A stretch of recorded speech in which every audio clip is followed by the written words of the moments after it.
You're audible, but you're not loud. सुबह तक तो आवाज अच्छी थी, आज क्या हो गया रात में? Can everybody hear me? Am I audible? Hello? Yes, sir. Yes, sir. You're audible.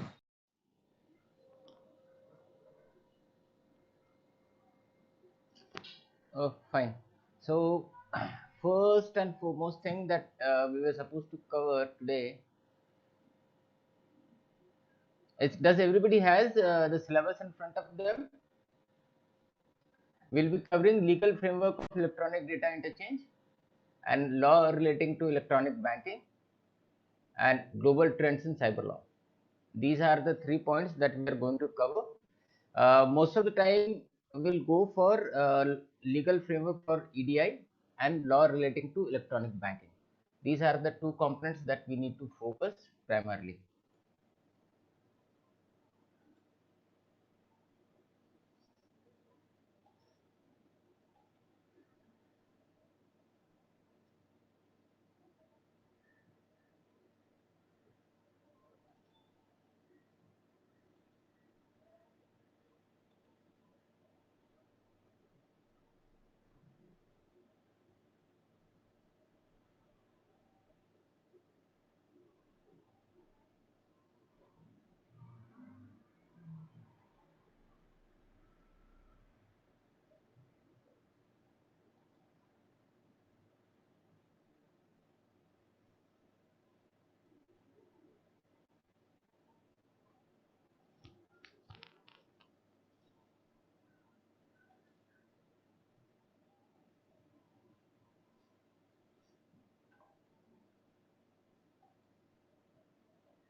Fine. Let's start with the first and the foremost component that we are talking about is electronic data interchange.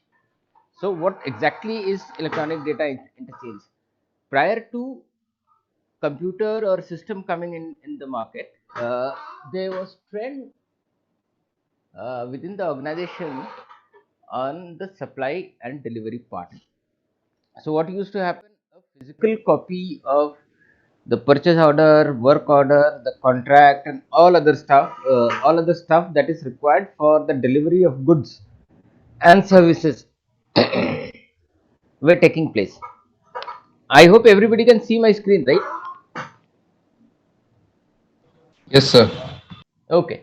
So the idea was that, keeping a track of records was very important then, either in the event of dispute or even in the event that what has to be delivered from where and how.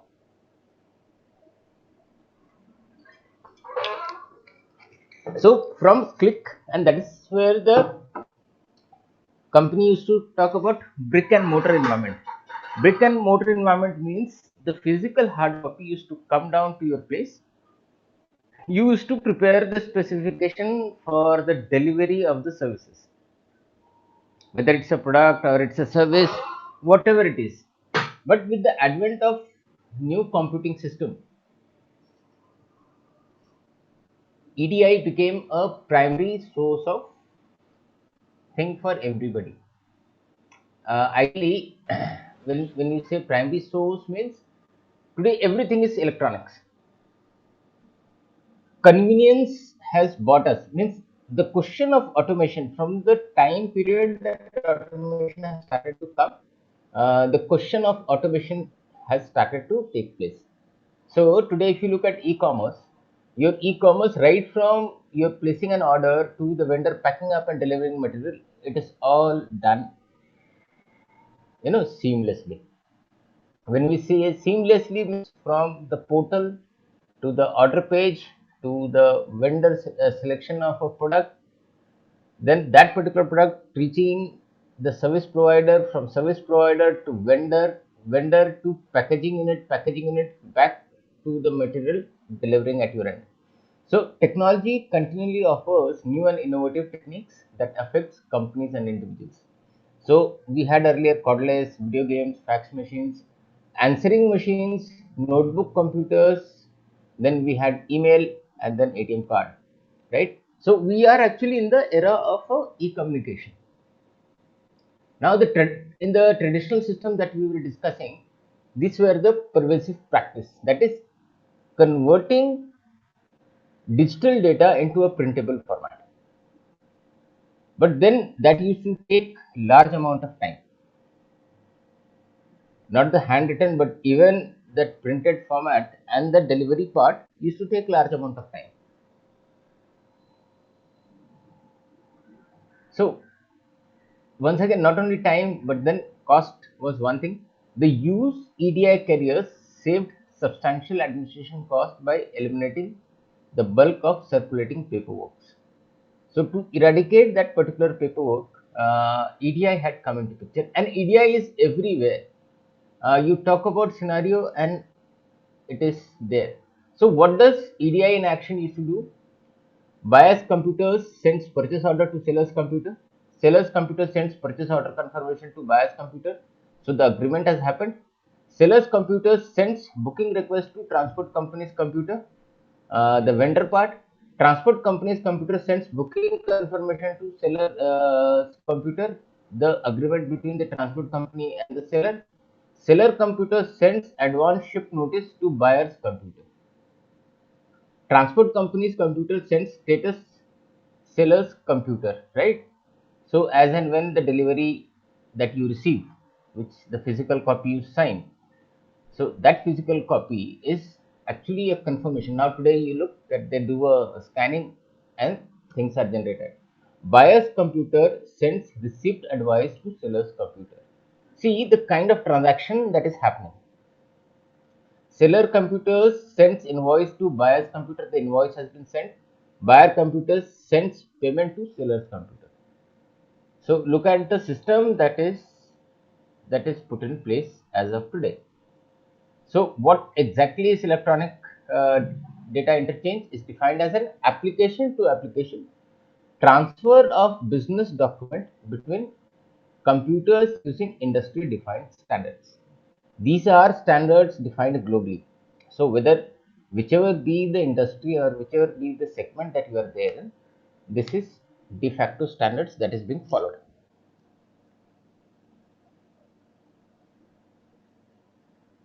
So it is a computer to computer communication using a standard data format to exchange business information between companies. Example, consider the postal system today.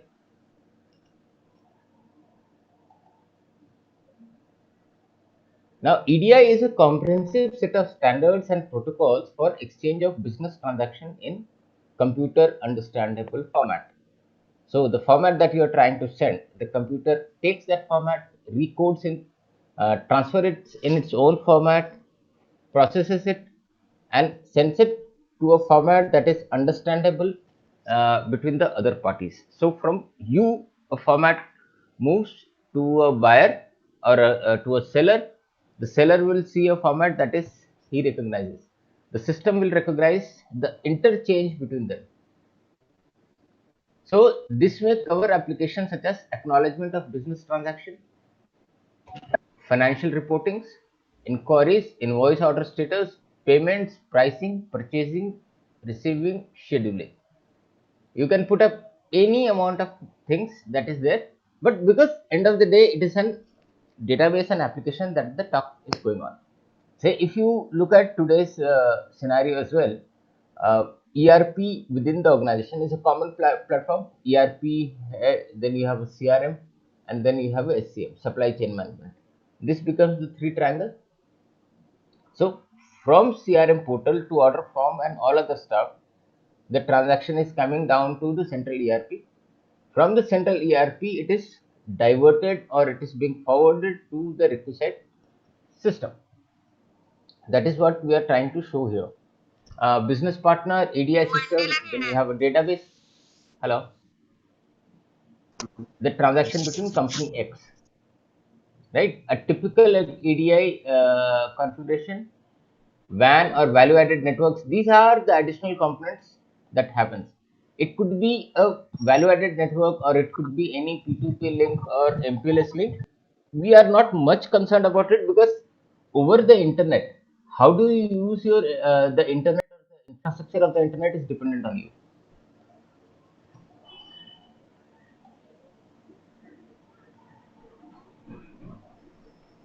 If you look at order delivery cycle, without EDI used to be something PO of the delivery, then mail room goes to accounting, goes to shipment, and finally the product delivery happens. Now with standard PO format, it is being received by the application, starts, the transaction has been completed, the PO has been received, invoicing has happened, report has been generated, the shipment details have been put in place, the product delivery is in pipeline. So purchase order, accounting, purchasing, receiving, the transmission between two independent parties. So who all uses, typically name an industry, you'll find EDI is there. So using as a communication method of choice, automakers, suppliers to send all purchase orders and invoices electronically. Right? Automakers, large industries, banking, healthcare, retailing, travel, manufacturing, insurance, government. What is the best example of government that we are looking at for EDI component? GEM portal. If you have seen the background of the work that GEM portal takes care of, okay? Who uses, any company that buys, sells goods and services can potentially use EDI, because it supports entire business cycle. EDI can streamline the relationship that a company has with its customer, distributors and suppliers.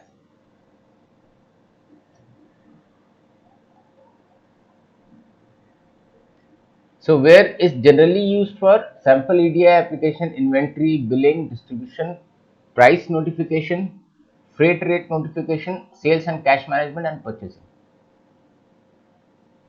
So types of EDI: purchase orders, bill of landing, invoices, healthcare claims, financial exchanges.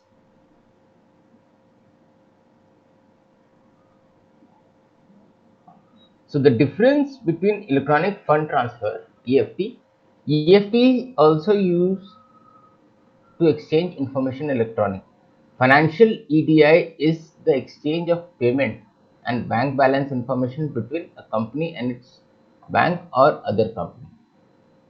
So EFT is the exchange of information between two banks that results in the value being transferred.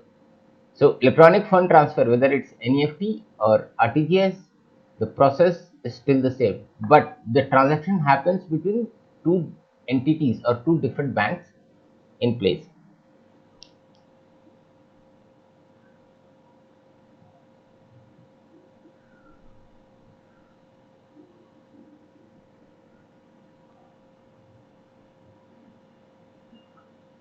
So when we say business process consideration, EDI is changing the way companies do the business, which is a relatively known fact. We have been doing this business for a longer time, shifting the ordering process from a snail-like paper intensive system to computerized one. So we say no paper economy or no paper office, paperless office. This is what we are actually talking about. The nature of business relationship, both internal and external, is changing.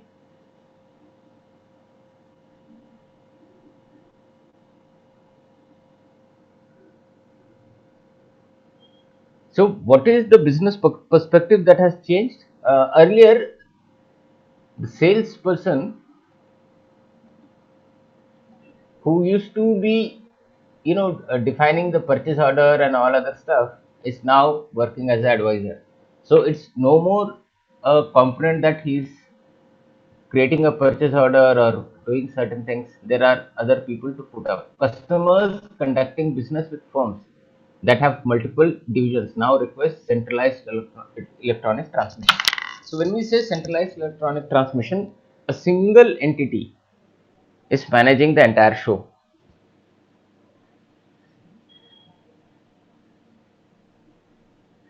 So what are the mandated components? Exporting data.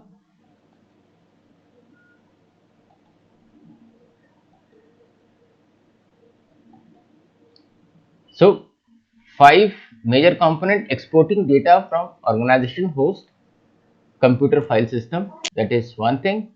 Converting organization's data file into either ANSX12 or EDIFACT data format. So the data format or the file format is clear, right? Perform data file transfer from organization system to vendor system. So that is transfer from part A to part B, converting either ANSX12 or EDIFACT data file format into vendor's data file format. So I give a format to EDI, the B receives the B format that is mandatory for him. In between, the export or import component of the file format is kept very standard. So if B is sending something to A for certain things, it will get either converted to ANSX12 or EDIFACT. The same thing from A, it is converting and importing data to vendor's host computer system file. These are the 5 activities that are supposed to happen.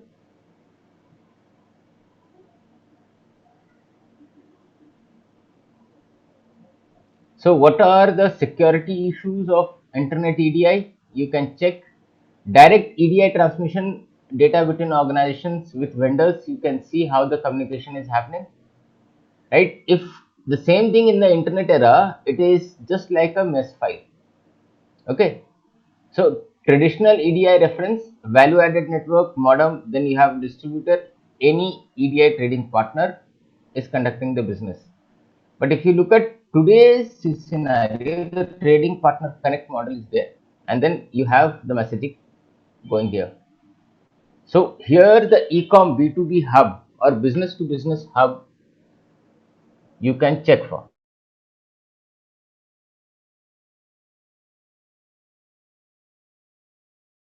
Retailers, then you have logistics, then you have manufacturers.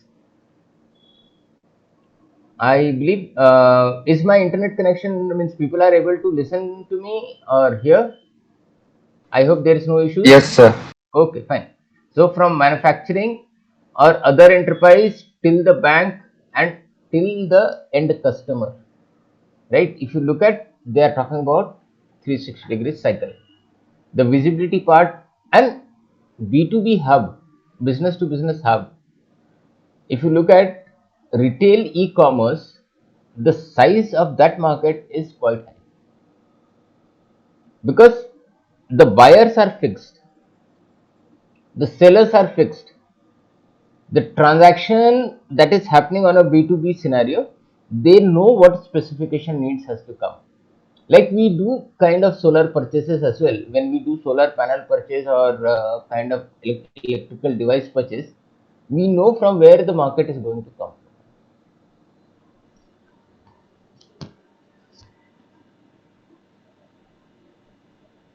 So the hub owner, currently you can see FTP, email, HTTP, AS1, AS2, AS3. The transaction module is moving from one version to other. So EDIFACT was there, now ODET has come in, another XML formats have come or trader comps have been put in. So your transaction that is starting up can take any of this component, FTP, email, HTTP, you put it up, it is there. So some of the provider of internet-based EDI are ADX, formerly the EC company, Ariba, Commerce One, Dynamic Web Enterprise, IPNet, Proxycom, Vantry. Some of the users also I have mentioned it here, means you can check it, right? So the components that will define, and it is between first the component is the trade agreement, the standard document format, translation management software which is there, then communication software, your last mile WAN modem, then you have value added networks or P2P networks, whichever you pick up. What are the value propositions that EDI has supposed to offer? The benefits is improved reporting performance, cost savings is there, time savings is there, eliminates manual preparation and transfer of paper documents, right? Cost savings, paper cost, the major paper cost savings is done. Storage requirement. See, today hardware storage or software storage requirements are dirt cheap. You have EC2 servers, and then you have cloud storage facilities put in place. These are very cost effective things. So keeping a physical copy in hand, rather it is easier to maintain large file formats or large records on the cloud. Improved accuracy, because earlier the file processing system, there were chances that something could have been missed out, but here accuracy has improved, customer service is improving, right? Improvement in quality of product and services, you know what market you are trying to target. Improves relationship with suppliers and customers. Order lead time, that is one area that you can think of. Say earlier the process, whatever the time the hard copy document would take to reach the customer or your buyer, it is done in a matter of minutes. The procedures are created, so you know what procedures has to be followed. Elimination of data entry resulting in reduced error, right? Reducing days in accounts receivable, increasing staff productivity. The major factors that have limited the use of traditional EDI are significant initial investment is needed and ongoing operating costs are high. So when we say traditional, we are talking about internet based EDI. Earlier the system was an client server based application, so that used to take time and it was definitely high maintenance component. Significant initial investment was needed and ongoing operating cost was higher. Business process must be restructured to fit EDI requirements. A long startup time is needed. Use of expensive private vans was necessary. There are multiple EDI standards, so one company may have to use several different standards depending upon where you are doing the business. A converter is required to translate business transaction to EDI code. The system is inflexible and it is difficult to make quick changes such as adding business partners. And some of the ASC 12 transaction sets, so you can see that code is written 104 air shipment information, right? 1010 air freight details of invoices. These codes were used. See, end of the day, delivery or pickup order, you have to write the code 317, right? Some of the commonly used UN EDIFACT transaction sets, if it was author, it is authorization. BOPCOS, balance of payment, customer transaction report. BOPDIR, direct balance of payment declaration. BOPINF, balance of payment information from customer. This is the way the network is to function. You have two business application, the translator, UN or EDIFACT, which has to be common on the both side, then communication medium, X400, X435, the same EDI messaging moves through this network.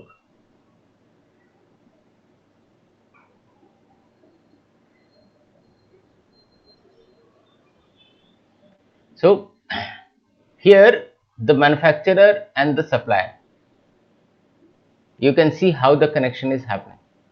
Manufacturer needs additional material, he prepares certain list, just in time planning system generates the purchase order, it is moving for the confirmation, purchase order emailed to the supplier, this is being received, supplier confirms the order and delivery capability. The central part which we say is value added network, that is coming in scenario. Now the latest one, which is called as web based EDI, you can see the business application. On the web front, you have internet, you have web server, then you have EDI server, then you have legacy system at the backend, and the EDI server is doing the entire stuff.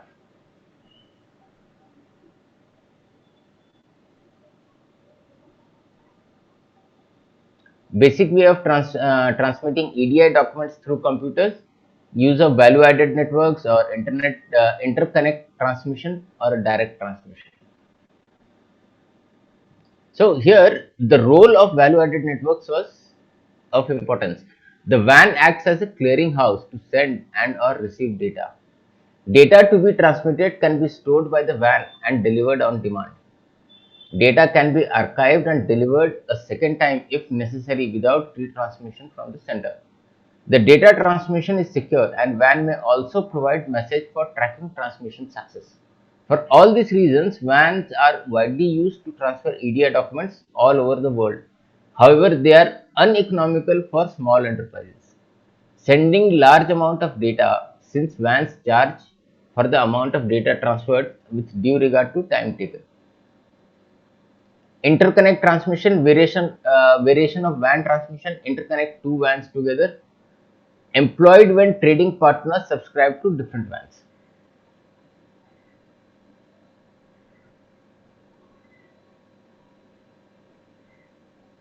So moving ahead, EDI application, right?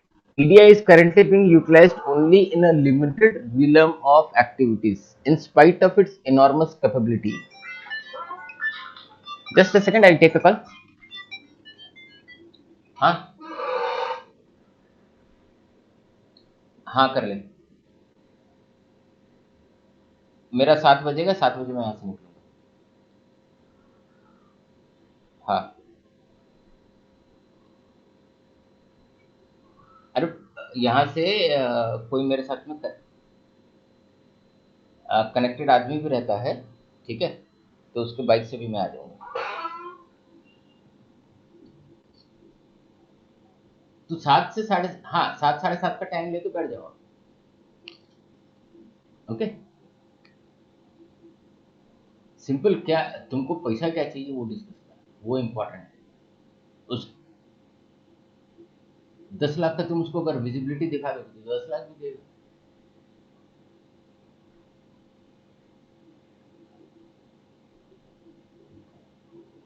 मैं वही तो कह रहा हूँ कि अभी तुम कल तक हमारा 2 लाख का बजट हुआ था कि 2 से 2.5 लाख के बीच में मांगते हैं, राइट. उसको बोलो ना कि 2 से 2.5 लाख के बीच में हमारा एवरी मंथ का आप रिटर्नशिप रखो. अगर तुम उसको आज 2.5 लाख के लिए बोल रहे हो, तुम साल भर का देखो 30 लाख का खर्चा प्लस तुम्हारे आने जाने का खर्चा वहाँ का रहेगा ना. तो 3 साल में एटलीस्ट कुछ नहीं करते हुए भी ये लोग अगर कुछ भी मिनिमम भी अमाउंट देगा तो भी अराउंड 1.5 करोड़ का खर्चा है, राइट. तो 3 साल में एटलीस्ट उनको 1.5 करोड़ के खर्चे के नेक्स्ट में क्या रेवेन्यू मिलेगा, इसके ऊपर बात करना है. क्या मिल सकता है, विजिबिलिटी क्या है, ठीक है.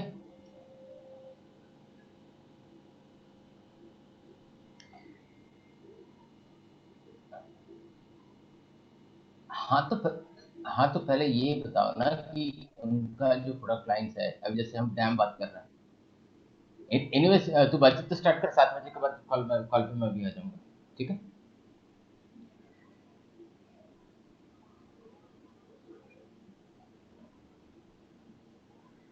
तो अरे तो मेरे को जो डिस्कशन करना है वो कर रहा हूँ.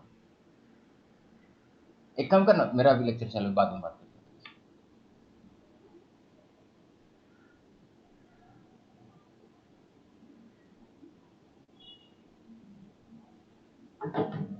Yeah, sorry guys, there was something very important. Okay, streamlining buyer and seller interaction. So the usage for EDI is still on a lower note, but if you look at large corporates, yes, they are doing it in the auto manufacturing center, or maybe for banks. The concern here is the privacy part. So one of the way of legal and security issue is digital signatures. So when we say digital signature means who is authorizing whom, what is the possibility of the legal matter. Say suppose we expect some dispute to happen, then who reports whom, which is the jurisdiction of an activity that has to be taken care of. Say suppose you are a buyer in India and you have a seller from Middle East. Now his company has a presence in Middle East and you have presence in this country. In the event of dispute, where do you go? The idea is kept here, that in the event of dispute, where do you move to? Which jurisdiction you will have to report to? Why? Because if you look at the kind of agreements that people start to sort out or set up, the function is under which jurisdiction you are present, right?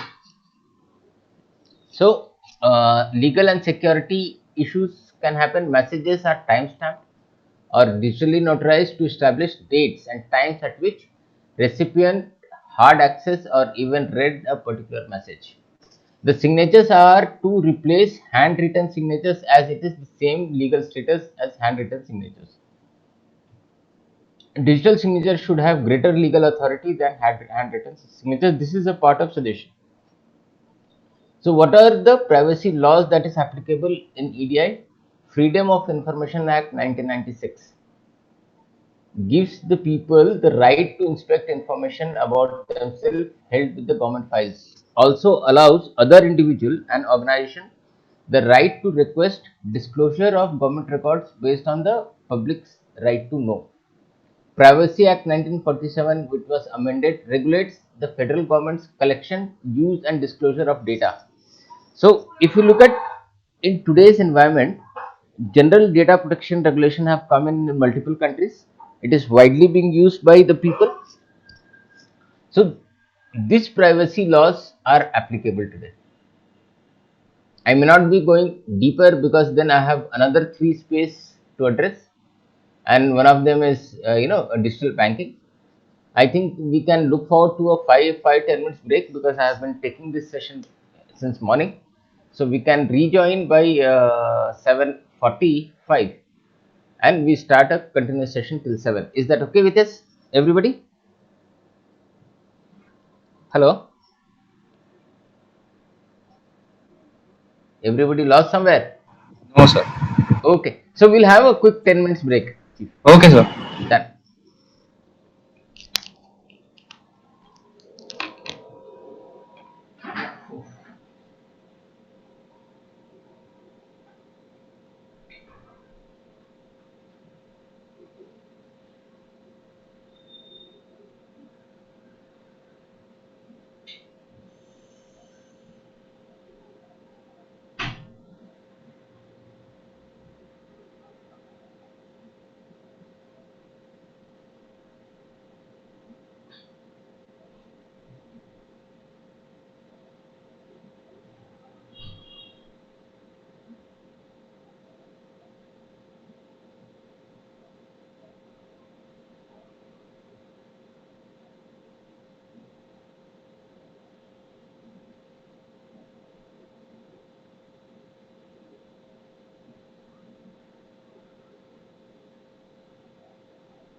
So welcome back here. We were in the EDI part. I hope my voice is audible, and I had to change that presentation for slightly better understanding of EDI components. Sir, you're audible. In the various different fields of business, although EDI was developed to improve the transportation and trade, it has spread everywhere. In short, EDI has grown from its original or somewhat limited use as expediter of transfer of trade goods to facilitator of standard format data between two computer systems. So, in the business environment, we will see extensively the international or cross-border trade. Financial, we have already heard about it, and we are trying to cover this. Healthcare EDI for insurance claim processing, manufacturing, and retail component. So when we say international or cross-border trade, what are the different types of cross-border trade that happens? The import-export trade, which is regulated by the government, it is actually because of the WTOs that we have signed with the other parties. We have to follow this kind of norms. So if you look at over the last few years, significant progress has been made towards establishment of more open and dynamic trade relationship. So we have seen GATT has come in, General Agreement for Trade and Tariffs and Trades, or Free Trade Agreement NAFTA, among other states like US, Canada, or Mexico.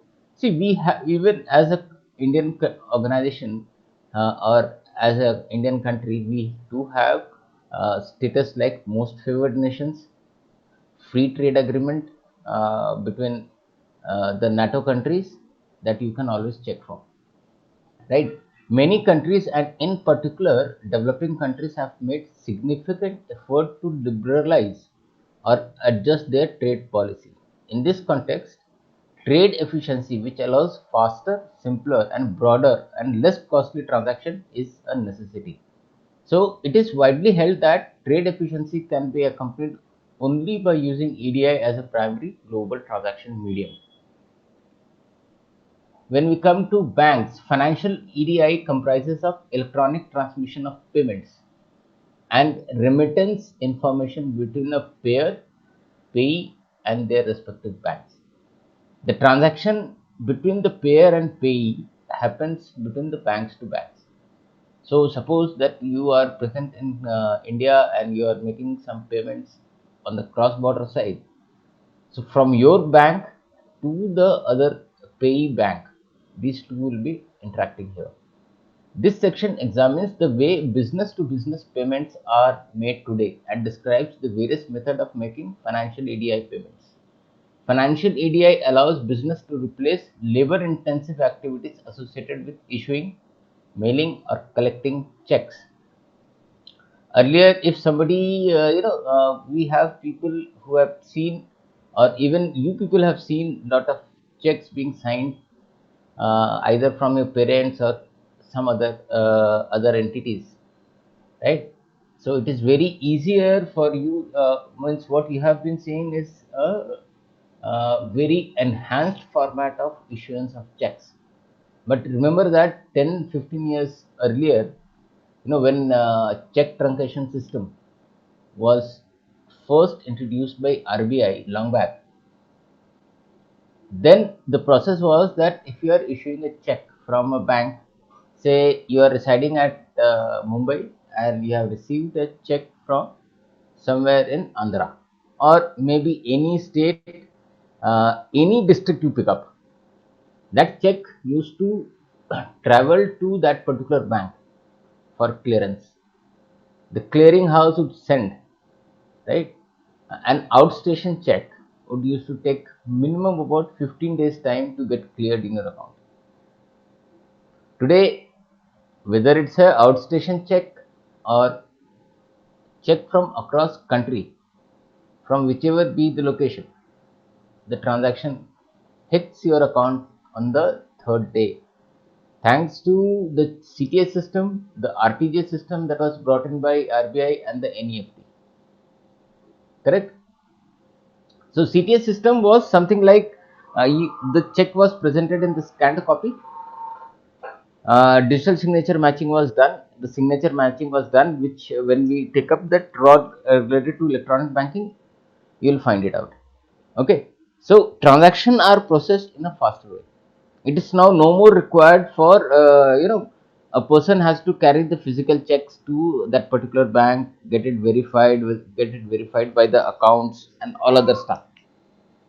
So types of financial EDI: traditionally wholesale or business to business payment is accomplished using checks, electronic fund transfer, and automated clearing houses for domestic and international fund transfer. Generally, international fund transfer are also happening through SWIFT. SWIFT is one code that you generate, and the SWIFT system is a part of EDI process. So, if you want to transfer money from India to your international partners, the transaction happens through SWIFT code. So, if somebody has a business in India and wants to receive the payment, they have to have a SWIFT code must. Remember that if you are opening a current account, with current account what you get is your uh, MICR code, right?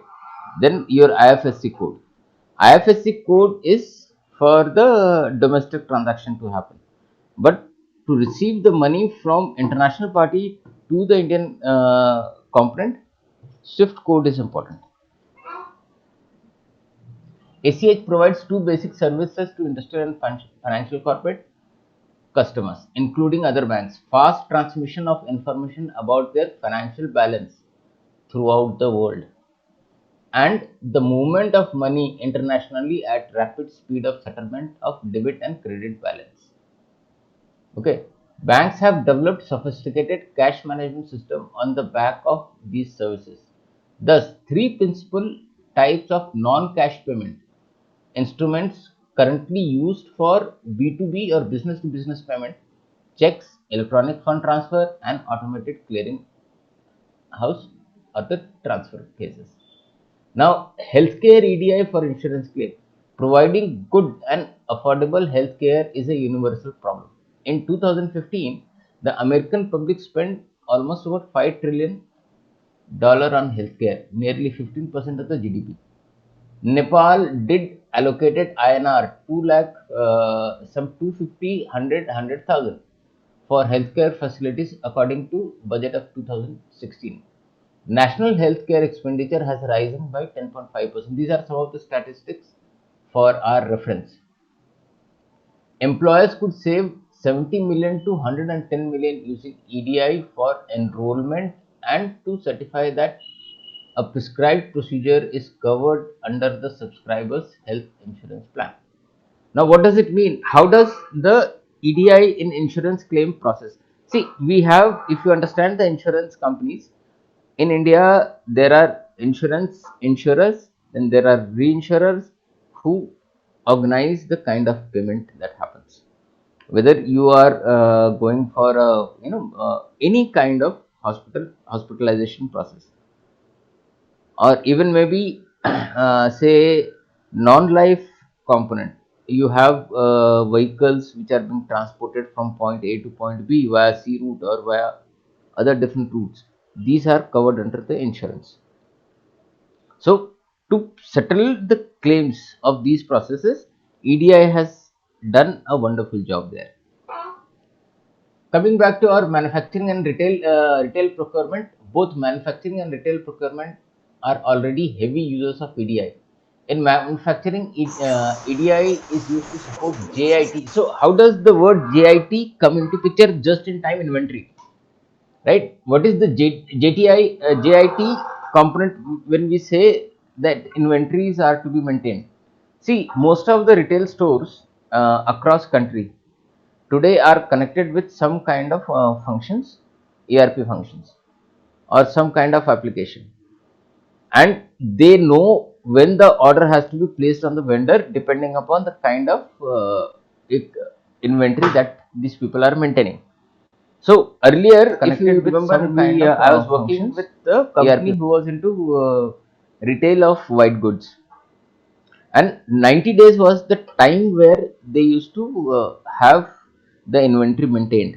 So cache blockage or the component blockage was about 90 days. This, because of EDI and the new upcoming technologies, they have been able to reduce it to 15 days as of today. So their inventory doesn't stand more than 15 days. That is the benefit of a EDI in retail segment, right?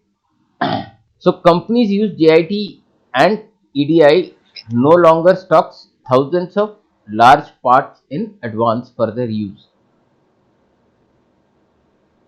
Why? Because they know that shipment time, because of the infrastructure that we have in the country as well as from the international part, just in time inventory is a possibility that we have seen happening. So earlier, if I know that I can sell 100 units of car or some automobile sector, 100 units a month or 5,000 units a month, it was mandatory for me to maintain that kind of inventory if I needed sales to happen. If I needed to check whether my customers are getting the delivery that they are looking forward to. Most of my people would not have heard of, but long back to buy, two-wheelers of Bajaj, what was the standing time that people used to do the booking? Which even today, say for certain high-level brand of cars like Mercedes is there, or a premium segment of cars, you still have a 30 days booking time, 30 to 40 days. If that is something, the issue arises only when you are looking out for some a particular color or something of that kind which is not readily available. There you are looking forward to, but pre to that, even booking a two-wheeler from Bajaj way back in 83, 84, right? It used to take minimum order time, booking time was 3 months. So you have to do the booking today, then your delivery will happen after 3 months. Like what you do in booking of flats. Generally, you go and do some booking amounts, and then you pay for the flats, and it has a particular delivery time. The same thing was there then. But today, if you have to buy a Honda Activa or some kind of automobile material, do you still believe that people would wait for 2 months, 3 months in queue? So that is what it has been made possible. The response has been quick, right? That is one of the importance of. So when we are covering security and privacy issues, since in the case of EDI we are dealing with trade between countries and corporation, issues of legal admissibility and computer security are important. Companies that deal with EDI often retains the services of a lawyer during the design of an EDI application, so that appropriate evidentiary and admissibility safeguard are implemented. What are the legal status or legal status of? There has been a considerable debate concerning the legal status of EDI message and electronic message in general. We have formulated certain kind of environment, say with IT Act 2000 and Amendment Act 2008, that digital signatures or digital messages or electronic messages are considered as a part of evidences in the court, and they are considered as a part of agreement copy as well. So that has moved up to a very different level.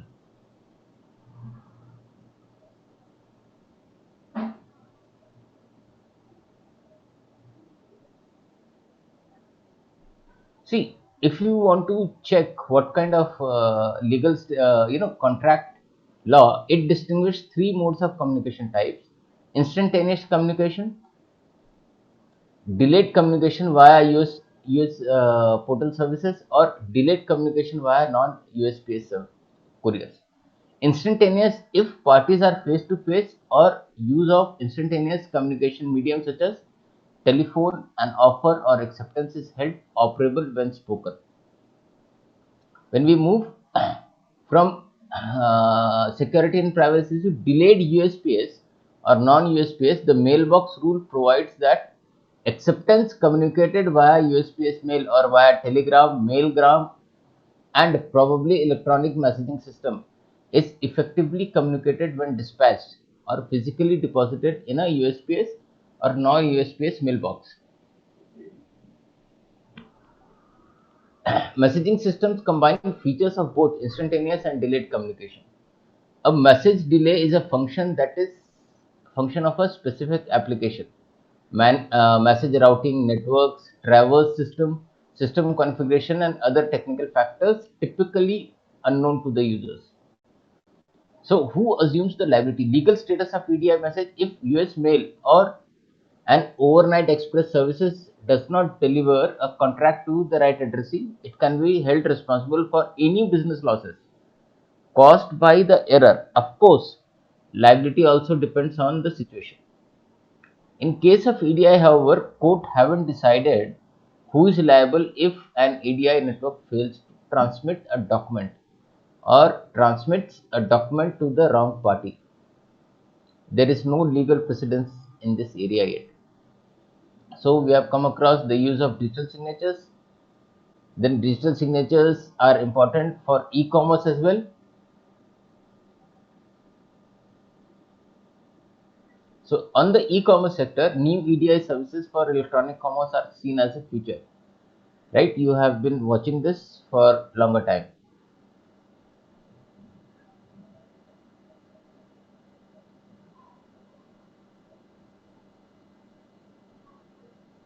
So this is some comparison between traditional EDI and EDI for e-commerce.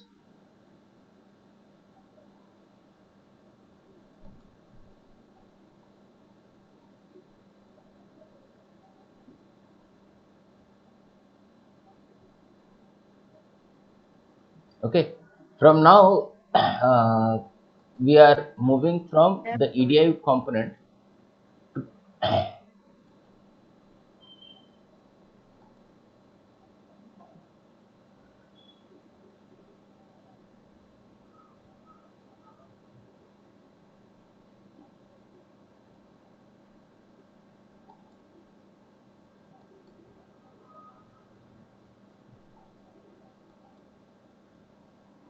Let's look at law relating to e-banking in India. What is the challenges and what is the thing? So all of you must be aware of what kind of e-banking services are there. The electronic banking would mean. So when we cover electronic banking, we are covering the entire banking transaction in the electronic form. So earlier, when the banking system used to operate, a customer had to visit the bank if a transaction has to happen. So what kind of transaction that happens? You have FD deposits, you have your savings account, you have your current account, then you have to make payments, right? All this documentation used to happen at the banker's level. But extending that same arm of services to the customers in the electronic form is a new trend today. So today you have ATM available with you, you have debit card, credit card, then you have loyalty programs, you have your bank accounts which can be checked electronically, you have e-banking system. You ask for and that plethora of services are there. So what happens is if these services are provided in electronic form, then what is the legal liability a bank has to go through? That is a question that we are going to answer now. So if we look at introduction, e-banking is a product of last century due to research conducted in the field of banking and financial services. So with the advent of World Wide Web and lot of new kind of application, e-banking has become a real norm. So I doubt means maybe another 3 to 5 years, traveling to bank or going to a bank branch would be a something that, okay, fine, I have not been to my banker for last 10 years. It will not be a joke.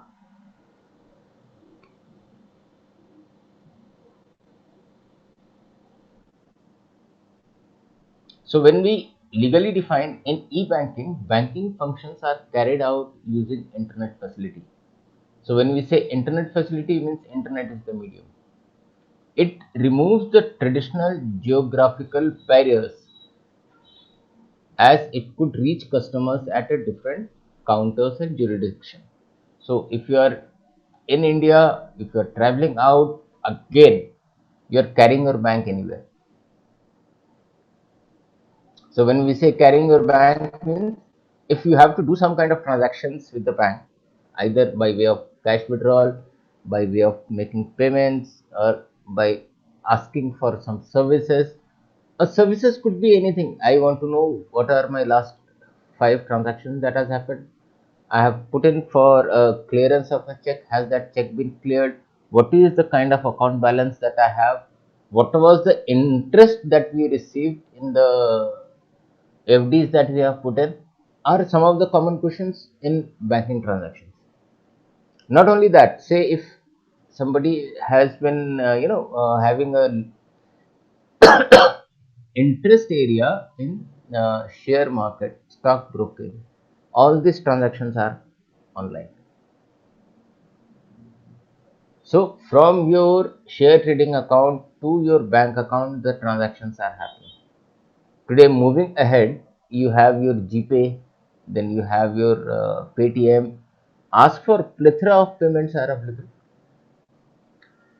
Once again, the transaction from your account to the service provider is also connected, although you are paying charges for all this, but as and when you need, the transactions are made available to you. Is it clear? Now these transactions comes with lot of responsibility and legal liability on the banking part. So when we say e-banking facilitates banking transaction at all time and on the days including holidays and Sunday. It provides several additional delivery channels which are more convenient and cost effective to both customer and the banker. Right? It is based on science and technology that is used for electronic devices, which saves time and energy of banker and customer. It's a special feature lie in ensuring security of the transaction. So when we say security of the transaction, at the bank or at the banker's end, the security parameters has been set in a such a way that they know either you are there or you are not there. See, cases of frauds are also happening at the bank's end, but 9 out of 10 times bank has been able to serve you at your doorstep without a second call.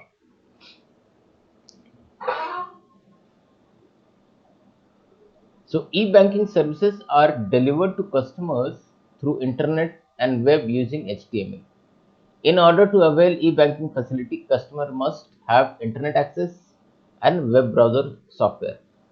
Multimedia information in HTML format can be displayed through online web browsers. So services of the bank includes information services. Now, if you are asking for information, general information services like interest rates, branch location, bank products and their features, loan deposit features are provided in the bank website. There exist facilities for downloading various types of application.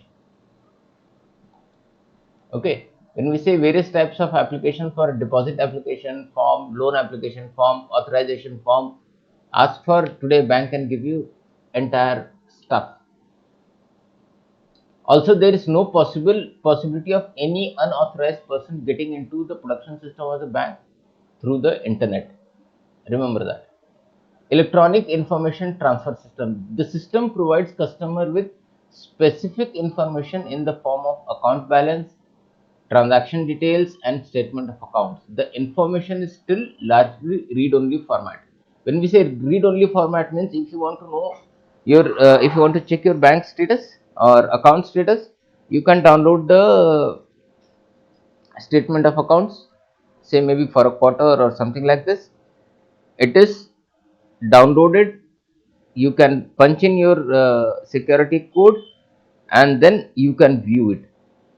You are not allowed to change it. Fully electronic transactional system. This system allows bi-directional capabilities. Transactions can be submitted by the customer for online update. The system requires high degree of security and control. This is important. So that is where I was coming from. So suppose you are traveling to a very different location, or you go to a particular ATM for a cash withdrawal. Now that ATM is a full-fledged branch for it. You can do a fixed deposit, you can do a fund transfer, you can do cash withdrawal, you can check your account status, you can transfer money from part A to part B. Are we getting the point? So that is the reason why it is called a full uh, self-made bank branch. So even if cash deposit has to happen, the machine is there. So in that particular ATM where you're going, it is a possibility that there could be ATM deposit machine as well. Automated cash deposit machine have also come. Then e-banking services can avail payment of bill, fund transfer, credit card, railway, air ticket booking, investment, recharge phones, ask for. These are some of the very common things that you people are anyways doing it. But comes to the point of obligations and the online banking. Now here are 3 to 4 major points that has to be covered, and it is going to ask you that legal obligation for banks in electronic environment. Bank has to maintain secrecy of customer account. So when we say secrecy of customer account, you would know what your account balance is. It cannot be shared with the public.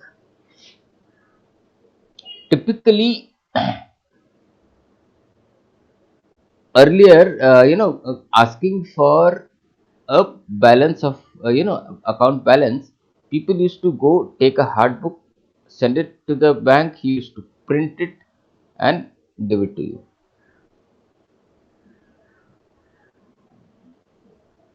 Today, in the same environment, even if you're checking your bank balance or say account balance, all that you have to do is log in and check it. The law related to all the stuff, excuse me just a minute.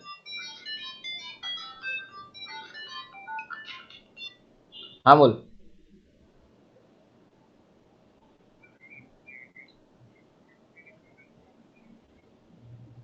अरे मेरे को तो बोला है आज मिलना है करके.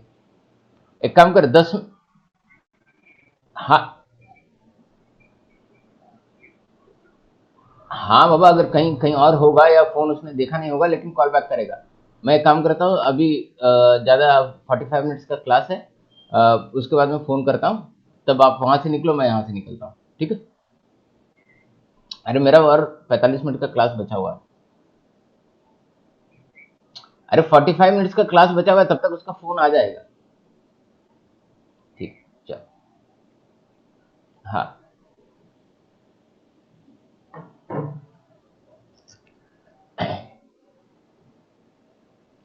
Right. So when we say, now with the advent of new technology, this obligation has become a difficult task, for there are hackers who can operate others' accounts. So bank has to ensure that these things are well maintained by the banker as well. Then we have banks are under the obligation of public duty to produce documents to the court whenever they are called for. Okay. So understand this particular thing. As per IT Act, Communication and Transmission, as per IT Act, any document that is maintained in the electronic form, if it is required by the court of law, that has to be produced, right? So records can be kept in electronic form. Electronic form means information generated, sent, received, or stored in media, magnetic, optical, computer memory, or microfilm. With the new laws written, it is important for banks to present uh, the document as and when necessary. Obligation to verify forgery of signatures. Now, earlier, signature verification was one thing that people used to take.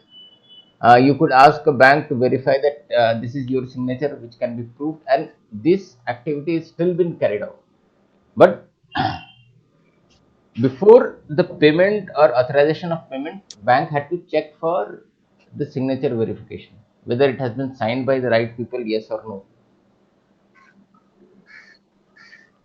or is the signature being verified for prevention of fraud. So what they used to do, that entire record was kept with them as a part of signature. There was, so whenever a check is to come, the banker is to match this, okay, fine, and then the payment procedures happen. But today that same thing is kept in a scanned copy with the OCR put in place. So whenever that check comes in, the matching is important. But that activity still banks are doing it today as well.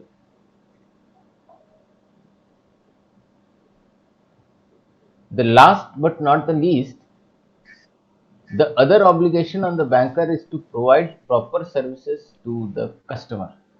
Now, when we say proper services, people can define as a part of consumer, because banks is offering this as a part of product, right? So proper services are mandated. So all these services now covers or comes under as a part of consumer law. So this is the thing that bank has to ensure that uh, under section 2.1 D2 of the Act, this obligation is extended. Apart from that, if you look at, RBI circular to control risk due to internet banking. So RBI is the main mandatory body which is guiding a principle on security and other related terms. So RBI has guided for them to prevent, for the prevention of fraud or risk that can arise out of internet banking. So what does the guidance would mean? No account should be opened with anonymous or fictitious or benami name. Bank should not allow the opening of or keep any anonymous account or accounts in the fictitious name or account on behalf of other person whose identity has not been disclosed or cannot be verified. Remember this, these are the guidelines that is there.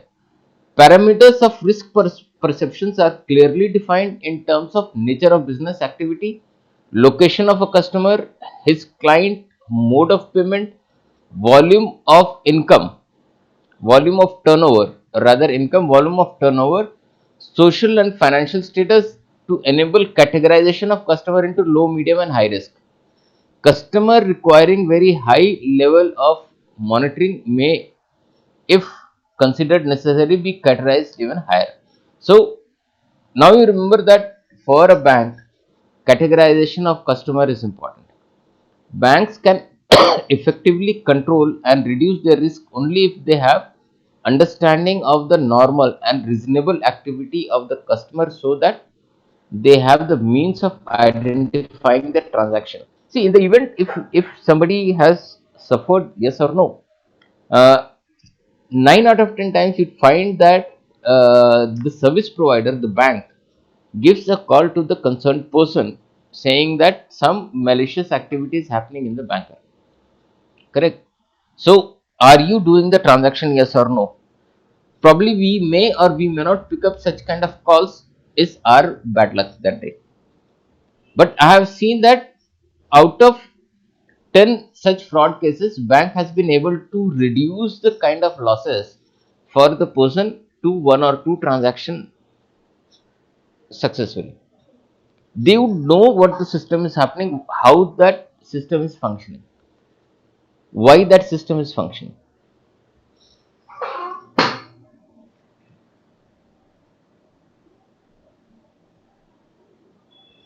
So as per the suggestion, banks shall pay special attention to all complex, usually large transaction or unusual patterns which have no apparent economic or visible lawful purpose. Banks may precise threshold limit for a particular category of accounts and pay particular focus on these transactions which exceeds the stated limits. A transaction that involves large amount of cash inconsistent with the normal and expected activity of the customer should particularly attract the attention of the bank. A very high account turnover inconsistent with the size of the account, right? Size of the balance maintained may indicate that funds are being washed through the account. High risk accounts have to be subjected to intensified monitoring. Now, every bank should set key indicators for such accounts. Take a note of the background of the customer.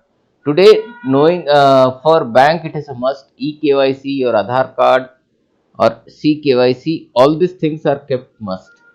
Remember it. And it is because of these guidelines that are coming in,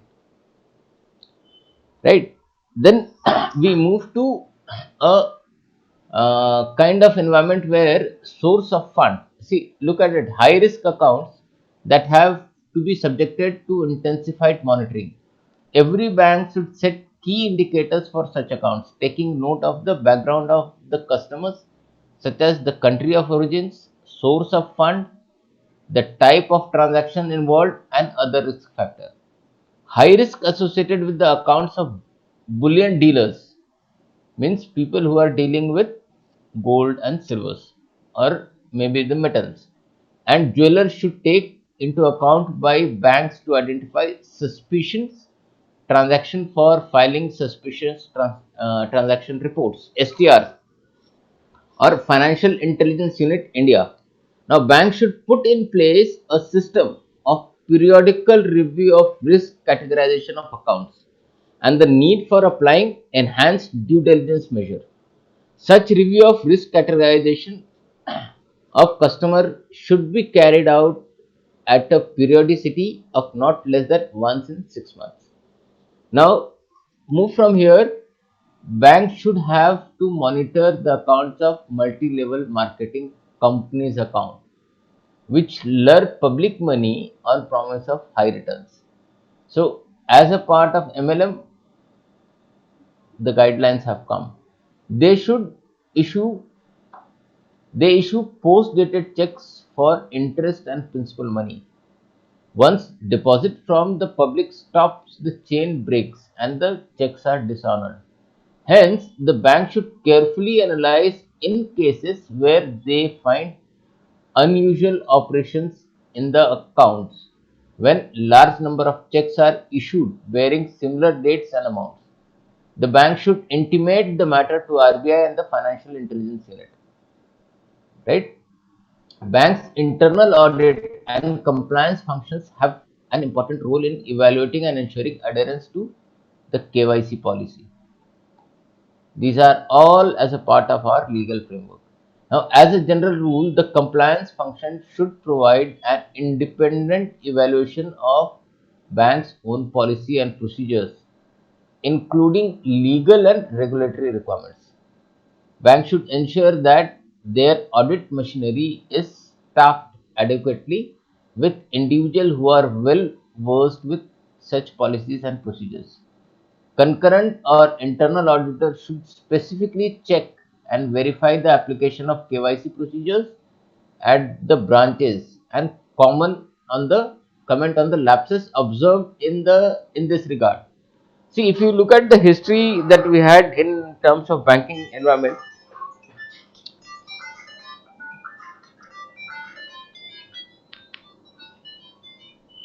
अरे यार मेरा lecture चल रहा है तो बार बार phone कर रहा है.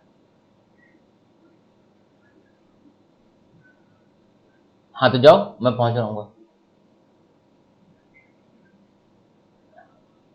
फिर बकवास चालू की। हाँ हाँ हाँ।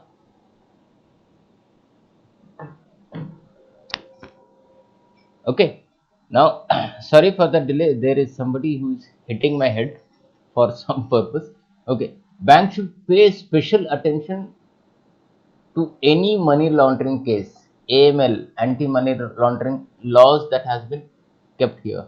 So you can see KYC, AML, and CFT put in place. Why anti-money laundering laws have been put in place? Protecting the funds to come in and go out of the country. And you people must know that money laundering is actually a crime. This crime needs to be prevented.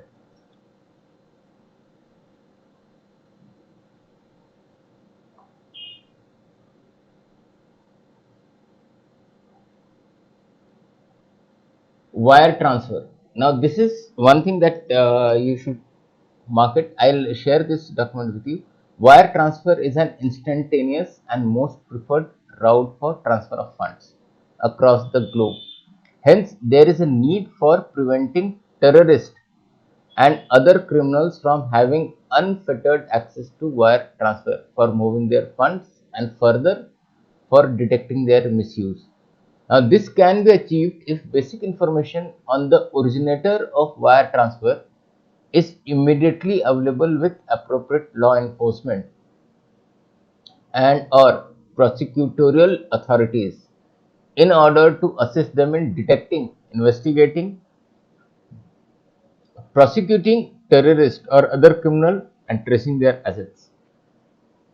The information can be used by FIU, that is Financial Intelligence Unit of India, for analyzing suspicious or unusual activity, disseminating it.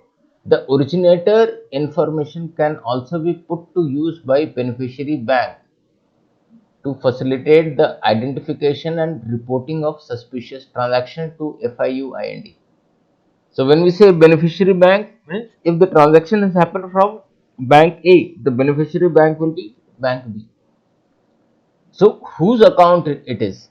If I am the originator for wire transfer and I am sending money to a different person, then that person, his KYC, all those information can be provided by the beneficiary bank. Right? The objective is to be in a position to trace all wire transfer with minimum threshold limits. Accordingly, bank must ensure that all wire transfer are accompanied by the following information. So what all informations are required? All cross-border wire transfer must be accompanied by accurate and meaningful originator information. So when we say accurate and meaningful means if XYZ is the company, these are the directors of the company, these are their business functions, that is important. Okay. Information accompanying cross-border wire transfer must contain the name and address of the originator and where an account exists, the number of that account.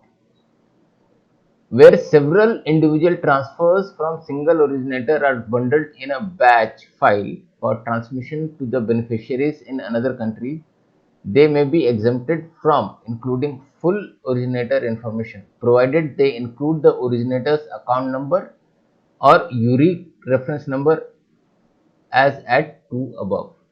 Right? Fine. The banks are required to maintain record of transaction and whenever suspicion arises from it to FIU India, there is an obligation on the banking companies to preserve and report customer account information to FIU and the bank should take all steps to ensure the compliance. Banks are required to maintain and preserve all necessary information in respect of transaction referred to and permit reconstruction of individual transaction, including the following information: the nature of the transaction, the amount of the transaction and the currency in which it was denominated, the date on which the transaction was conducted and the parties to the transaction. report all suspicion transactions to RBI. So, what are the conclusion and suggestion for this kind of restriction that RBI has been putting up to the bank? One is prevention of fraud. Second is availability of actual customer service. So, as a consumer, you can sue a bank for certain kind of failure to provide services as well. But in the long run, if you look at supporting people to provide a better service, the banks is creating that kind of environment. So what does it do? Basically, e-banking improves customer access, facilitate the offering of more services, so you can have wider variety of services. Attract new customer. This is for the banks, right? Provide services offered by competitors, and finally reduce customer attrition. So when we say customer attrition, if I get certain facilities from a international bank for a particular charge, if the similar services are available here, why is it that a person would go for an international bank? The nationalized bank or even the private companies that have set up the banking system here makes a lot of sense.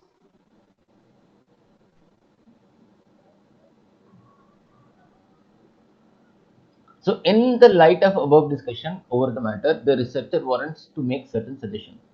Banks are under obligation to maintain secrecy of customer account, that is must.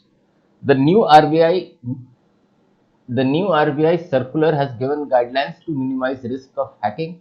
However, it is the duty of the banker to adopt technology to discharge his duty in a more effective manner.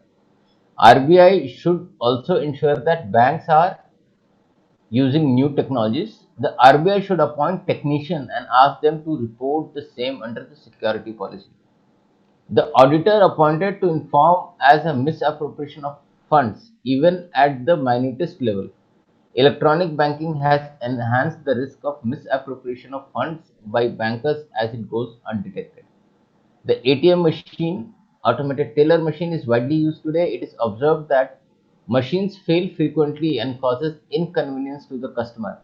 So when we had the obligation by the bank to provide a service, failure of ATM machines could be one certain reasons that services are not up to the mark or appropriate. Here we complete the legal aspect of net banking.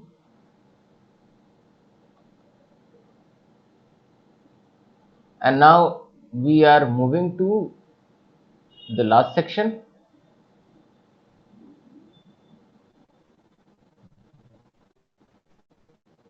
trends in international law for cyberspace. So what does actually the new trend is talking about? What trends are there as a required mandate?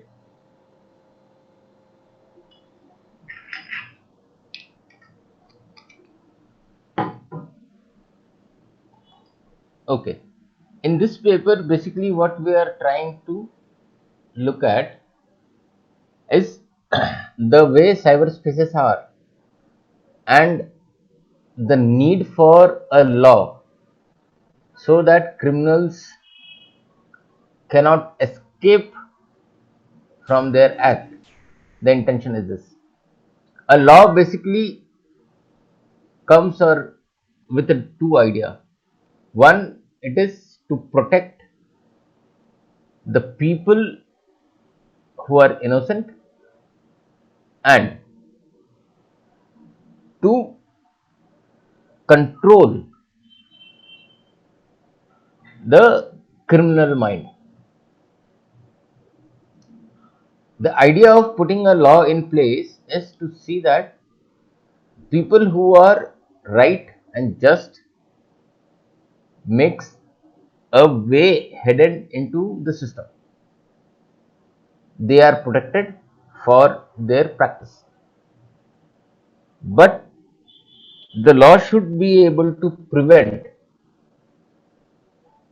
people with a different mindset to take the advantage of system, right? So what happens is, when we are looking at international law on cyber terrorism, what are we trying to achieve? First and the foremost, as a cyber crime environment, the origin of the criminal as well as the victim are in two different geographies. Possibility 100%, maybe or may not be. Either a fraud can happen only within the Indian jurisdiction as well. The originator of the crime can also be from India, or it is possible that the originator of crime is in a different jurisdiction and the victim is in India, or the victims are on a different jurisdiction. So what happens is that, how do we take a consensus to see that these criminals are brought to book? So global trends would actually look forward to one, first and the foremost, is a maturing consensus on the international law applies in cyberspace. The consensus between multiple countries, multiple geographies are involved here.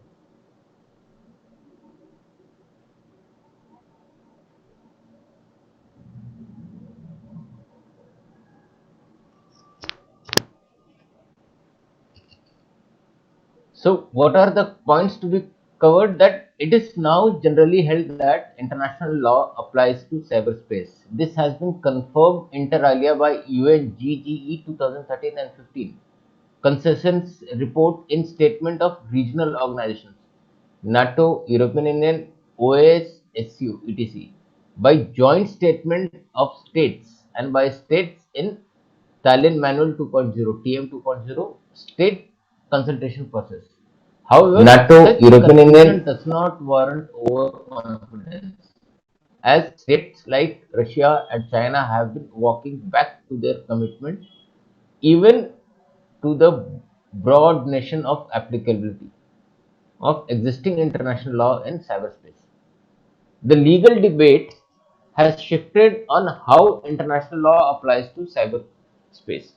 This is one area of concern that people will always looking for. This process is neither predetermined nor singular. It involves through state practice and political statements, individually and collectively via international organizations and fora, and by scholarly legal discussion. Furthermore, it involves number of different issues of varied specificity. Okay, acceptance of a particular legal rules to cyberspace varies. So when we say acceptance of a particular legal rule, say in India we accept two-factor digital signature. Does the international authority also recognizes digital signature? That is what is needs to be checked. Okay, certain rules are generally accepted, such as prohibition of intervention, that is rule number 66, 67 of TM 2.0, and the right to self-defense, rules 71 to 75 of TM 2.0. In particular, the exercise of territorial sovereignty and due diligence, that is rules 1 to 5 TM 2.0 and due diligence in cyberspace, have received mixed reaction. So when we say territorial sovereignty, if a case or incidence of origin is in different sovereignty, that law is applicable there. Okay, and proper due diligence, people are not coming to that particular factor. States are likewise divided on whether existing treaty or customary law is adequate as maintained by the West, or whether new treaty instruments are needed. So, is there a need to be, arrive at a mutual or maturing consensus on cyber law? The conceptual difference in approaches, cyber security versus information security, also persists. Now, the basic conceptual difference that they are talking about, cyber security and information security. You can find hundreds of articles relating to this. the difference between cyber security and information security. But at one point of time, if you look at, there is some kind of health healthy relation between these two. It's a very fine thin line that somebody has to trespass.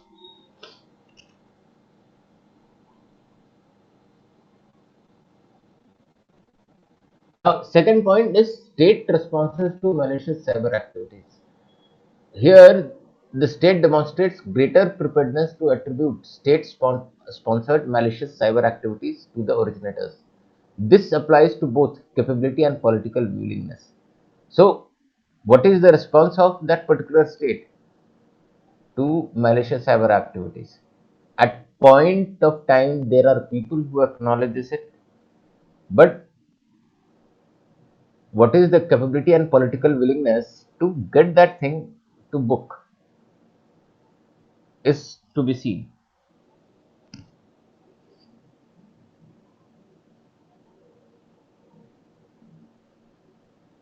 Secondly, seeking legal option to impose cost on malicious state actors. Now, this is particularly threatening thing when we say that malicious state actors. It means you are trying to actually bring a state to a state notice that this is state-sponsored terrorism. If it is a cyber terrorism, given that state-sponsored cyber operations typically remain below the threshold of armed attack, states are seeking to hold malicious cyber actors to account by denouncing their actions and imposing cost on them. Responses to malicious cyber activity have so far been limited to retortions, that is, legally non-controversial measures, that is, sanction, indictments, and publicity. Although in principle legally available, there are yet no uses of countermeasures within the meaning of the term law of state responsibility, that is under the rule 20 and 25.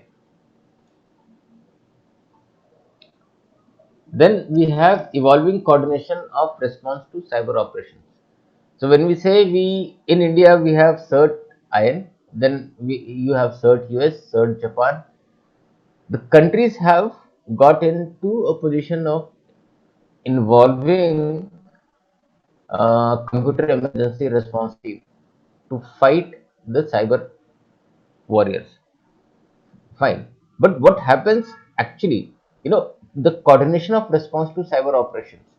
Are we trying to get information from the location or the locality that is doing this kind of malicious act? Right? It reflects the perception that malicious cyber activities are violation of rules-based international order. The availability of collective the availability of collective response depends on their nature. While collective retortions or collective defense are permissible, countermeasures are the right of injured state, and the plea of the necessity is available to a state when there is a grave or imminent peril of essential interest. Now, the issue of availability of collective countermeasures is controversial and will likely remain so, right? Moving up ahead, choice of means to response to cyber armed attack. This is a subject that if you start reading on the legal terms, you'll get into deep diving, right? Sharp increase in multi-state stakeholder bottom-up activism. Finally, use of cyber activities in military operations. This is a very disputable terms, or say maybe use of cyber activities in military operations. Legal questions around the operationalization of cyber activities. It is rules of engagement regarding cyber activities are to be defined. Offensive cyber operations are politically sensitive and often controversial issues. However, under international law, the same rules and principles apply to defensive and offensive capabilities and operations. NATO has chosen to address this with the political decision on integration of sovereign cyber effects into NATO operations. Is there somebody wants to ask me something?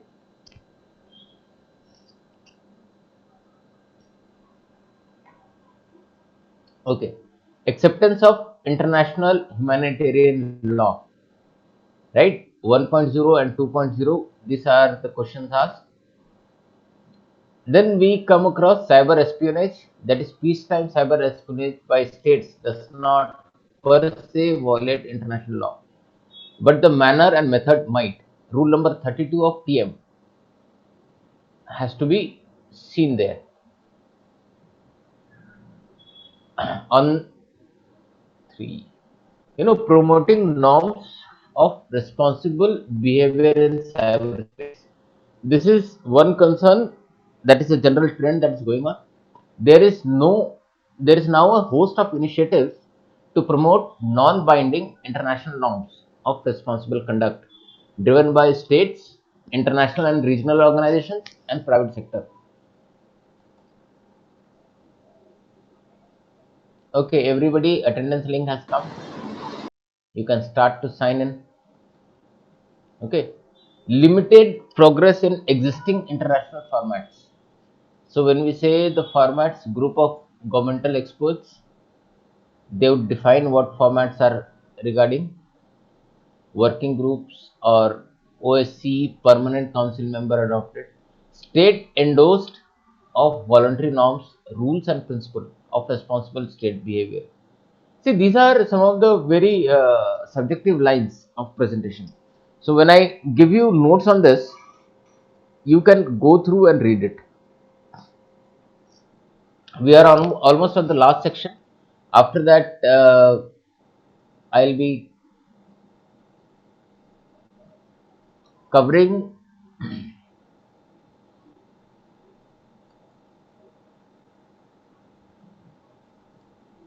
Saket sir?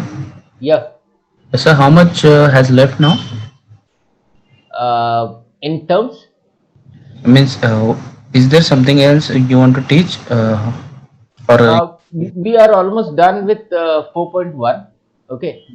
okay, actually at 7 there is another lecture of investment banking, so that's why I was asking.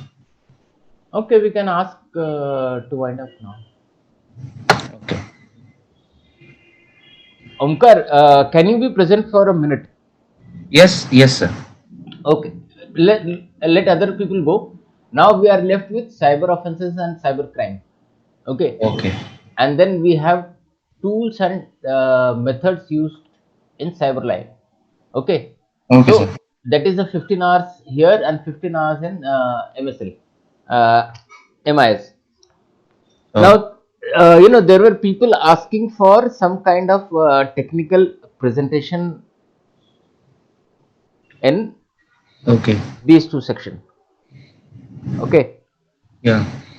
So now, if it is a technical presentation, I may cover up to a level of presenting some videos Okay.